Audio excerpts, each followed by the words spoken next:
আমি আসসালামু জান্নাত, আলাইকুম। তোর কি বলছেন? ওই শালি, তুই আবার আমারে কল করেছিস কেন? হুম, করতে হলো কারণ আমার বাবুটা এখন এই যে চাকরি করে না, তাই চাকরি দেওয়ার জন্য কল করলাম। আমি তোর বাপে চাকরি করতে পারবো না। কেন পাবে না? এমনি পারবো না, রাখ তুই। জান্নাতকে কিছু বলতে না দিয়ে কলটা কেটে দিলাম। আর হ্যাঁ, ওকে আমি তুই করে বললাম। এটারও কারণ আছে। আমি চাই না আমার মতো বেকারকে জান্নাত ভালোবাসুক। মাঝে মাঝে জান্নাতকে মনে পড়তো।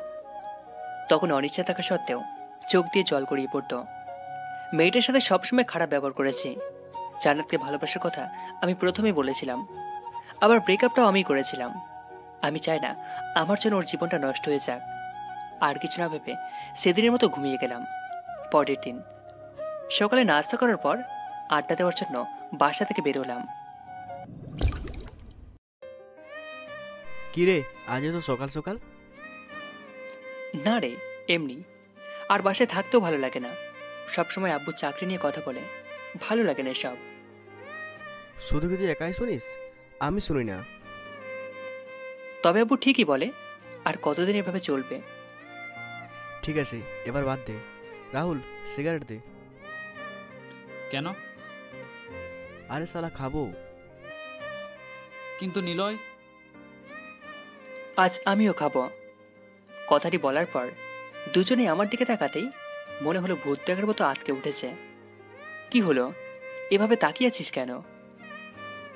ভাই, আপনি কি নিলয়? না তো দুলা ভাই, দে সিগারেট দে। নিলয়, পাগল হয়ে গেছিস নাকি? না, তবে তোরা সিগারেট না দিলে পাগল হব। এক প্রকার জোর করেই ওদের থেকে সিগারেট নিয়ে খেতে লাগলাম। কখনো সিগারেট খাইনি, তবে আজ কেন জানি এটাই ভালো লাগছে। ওদের সাথে আরো কিছুক্ষণ সময় আড্ডা দিয়ে বাসায় চলে এলাম। বাসায় এসে গোসল করে রুমে বসে আছি। এমন সময় আব্বু রুমে আসলো।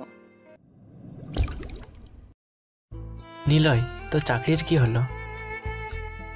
জানি না। তোমাকে কল দেয়নি?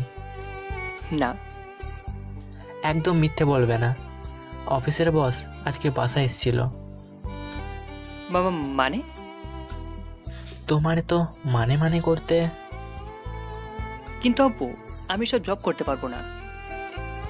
দেখো নিলয়, আমি আর